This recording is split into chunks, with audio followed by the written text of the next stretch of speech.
ಈ ಕತೆ ಯಾರನ್ನೂ ದೂರುವುದಿಲ್ಲ. ಈ ಕತೆ ಯಾರನ್ನೂ ತೀರ್ಪು ಮಾಡುವುದಿಲ್ಲ. ಆದರೆ ನಂಬಿಕೆ ಹೇಗೆ ಮುರಿಯುತ್ತದೆ, ಒಂದು ಚಿಕ್ಕ ನಿರ್ಲಕ್ಷ್ಯ ಹೇಗೆ ದೊಡ್ಡ ನಷ್ಟವಾಗುತ್ತದೆ ಅನ್ನೋದನ್ನು ಹೇಳುವ ಕತೆ ಇದು. ಇದು ಕೇವಲ ಕಥೆಯಲ್ಲ, ಇದು ನಮ್ಮ ಸುತ್ತಲೂ, ನಮ್ಮ ಊರುಗಳಲ್ಲಿ, ನಮ್ಮ ಕಾರ್ಖಾನೆಗಳಲ್ಲಿ, ನಮ್ಮ ಕಚೇರಿಗಳಲ್ಲಿ ನಡೆಯುತ್ತಿರುವ ಒಂದು ಮೌನ ಸತ್ಯ.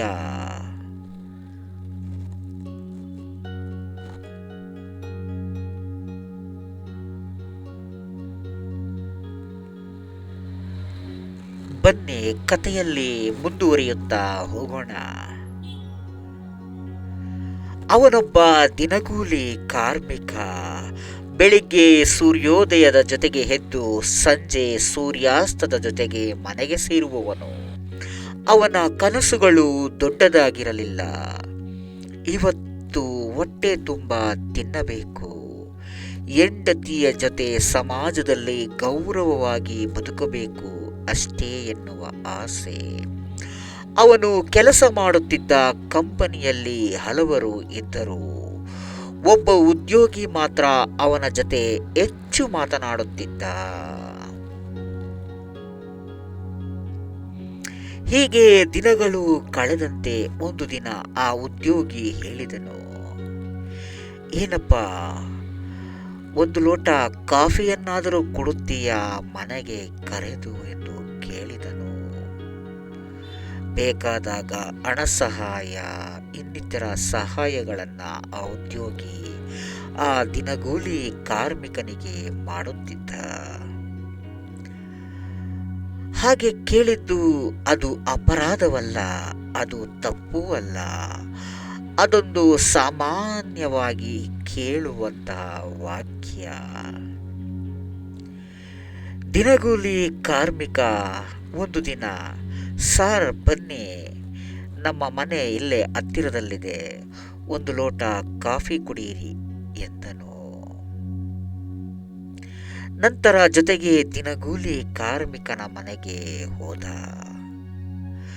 ಅಲ್ಲಿ ದಿನಗೂಲಿ ಕಾರ್ಮಿಕ ತನ್ನ ಹೆಂಡತಿಯನ್ನು ಹಾಗೂ ತನ್ನ ಮಗಳನ್ನು ಪರಿಚಯಿಸಿದ. ಆಕೆ ನಗುತ್ತಾ ಕಾಫಿ ಕುಡಿಯಿರಿ ಎಂದಳು. ಆ ದಿನ ಏನೂ ತಪ್ಪಾಗಲಿಲ್ಲ. ಆದರೆ ಎಲ್ಲ ಅಪಾಯಗಳು ಮೊದಲ ದಿನ ತಪ್ಪಾಗಿ ಕಾಣುವುದಿಲ್ಲ. ಸಮಯದ ಜೊತೆ ಬದಲಾದ ಸಂದರ್ಭ.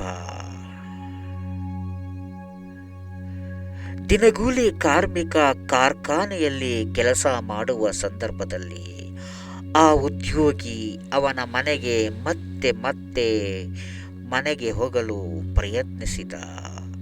ಹೋಗುವುದು ಇಲ್ಲವಾ ಎಂದು ಕೇಳುವುದು.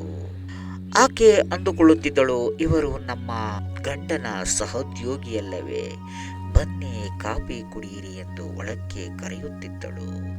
ಮಾತುಗಳು ಹೆಚ್ಚಾದವು, ನಗು ಗಾಢವಾಯಿತು, ಗೌರವ ನಿಧಾನವಾಗಿ ಗಡಿ ದಾಟಿತು. ಹೆಂಡತಿಗೆ ಗೊತ್ತಾಗಲೇ ಇಲ್ಲ ಅವಳು ಯಾವ ದಿಕ್ಕಿಗೆ ಸಾಗುತ್ತಿದ್ದಾಳೆ ಎಂದು. ಅವಳ ಮನಸ್ಸಿನಲ್ಲಿ ಒಂದು ಪ್ರಶ್ನೆ ಹುಟ್ಟಿತು. ನನ್ನ ಗಂಡ ದಿನವಿಡೀ ದುಡಿಯುತ್ತಾನೆ, ಆದರೆ ಈ ವ್ಯಕ್ತಿ ನನ್ನನ್ನು ಅರ್ಥ ಮಾಡಿಕೊಳ್ಳುತ್ತಿದ್ದಾನೆ. ಈ ವ್ಯಕ್ತಿ ನನಗೆ ಅವನ ಸಮಯವನ್ನು ಮೀಸಲಿಡುತ್ತಿದ್ದಾನೆ ಎಂದು. ಇಲ್ಲೇ ತಪ್ಪು ಶುರುವಾಗುತ್ತದೆ. ಅರ್ಥ ಮಾಡಿಕೊಳ್ಳುವವನು ಯಾವಾಗಲೂ ಸರಿಯಾದವನು ಆಗಿರುವುದಿಲ್ಲ. ನಂಬಿಕೆಯ ಹೊಡೆತ. ಹೀಗೆ ದಿನಗಳು ಕಳೆದಂತೆ ಸಂಬಂಧವು ಗಟ್ಟಿಯಾಗುತ್ತದೆ. ಒಂದು ದಿನ ಆ ಸಂಬಂಧ ಗಂಡನಿಗೆ ಗೊತ್ತಾಯಿತು. ಕಾರ್ಖಾನೆಯಲ್ಲಿ ಗುಸುಗುಸು ಪ್ರಾರಂಭವಾಯಿತು. ಆದರೂ ಅವನು ಮರ್ಯಾದೆಗೆ ಅಂಜಿ ಏನೂ ಗೊತ್ತಿಲ್ಲದವನಂತೆ ಕಾರ್ಯವನ್ನು ನಿರ್ವಹಿಸುತ್ತಿದ್ದ.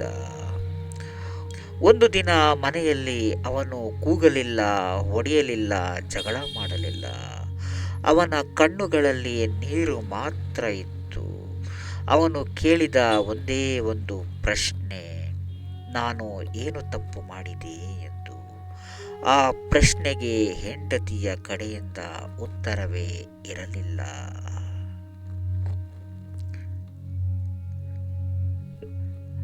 ನಂತರ ಹೆಂಡತಿ ಮತ್ತು ಗಂಡನ ನಡುವೆ ಹಲವು ಪಂಚಾಯಿತಿಗಳು ನಡೆದರೂ ಸಂಸಾರ ಸರಿ ಹೋಗಲೇ ಇಲ್ಲ. ಅವನು ಹೆಂಡತಿ ಮತ್ತು ಮಗಳನ್ನು ಬಿಟ್ಟು ಊರಿಗೆ ಹೊರಟ. ಅವನ ಬಳಿ ಹಣ ಇರಲಿಲ್ಲ, ಅವನ ಬಳಿ ಶಕ್ತಿ ಇರಲಿಲ್ಲ, ಆದರೆ ಅವನ ಬಳಿ ದೊಡ್ಡ ಪಾಠ ಇತ್ತು. ಬಡವನ ನಂಬಿಕೆ ಹೊಡೆದಾಗ ಅವನು ಮೌನವಾಗುತ್ತಾನೆ. ಸಾಮಾಜಿಕ ಎಚ್ಚರಿಕೆಯ ಸಂದೇಶ: ಹೆಂಡತಿಯರೇ, ಯಾರಾದರೂ ಹೆಚ್ಚು ಗೌರವ ತೋರಿಸಿದರೆ ಅದು ಪ್ರೀತಿಯಲ್ಲ, ಅದು ಅಗತ್ಯವನ್ನ ಬಳಸಿಕೊಳ್ಳುವ ಚಾಣಾಕ್ಷತನದ ಮಾರ್ಗವಾಗಿರಬಹುದು. ಗಂಡಸರೇ, ನಿಮ್ಮ ಹೆಂಡತಿಯ ಮನಸ್ಸನ್ನು ನೋಡಿರಿ. ಹಣ ಮಾತ್ರ ಸಾಕಾಗುವುದಿಲ್ಲ. ಸಮಾಜವೇ ಒಂದು ಮನೆ ಹೊಡೆದರೆ ಅದು 2 ಜನರ ಸಮಸ್ಯೆಯಲ್ಲ, ಅದು ಒಂದು ಪೀಳಿಗೆಯ ನೋವು. ಅಂತಿಮವಾದ ತಾತ್ವಿಕದ ಮಾತು: ಒಂದು ಲೋಟ ಕಾಫಿ ಒಂದು ಮನೆ ಒಡೆಸಬಹುದು ಎಂದರೆ ಅದು ಕಾಫಿಯ ತಪ್ಪಲ್ಲ, ಅದು ನಂಬಿಕೆಗೆ ಕೊಟ್ಟ ಬೆಲೆ. ನಂಬಿಕೆಯನ್ನು ಆಟವಾಗಿಸಬೇಡಿ. ಒಮ್ಮೆ ಮುರಿದರೆ ಅದು ಜೋಡಿಸಲು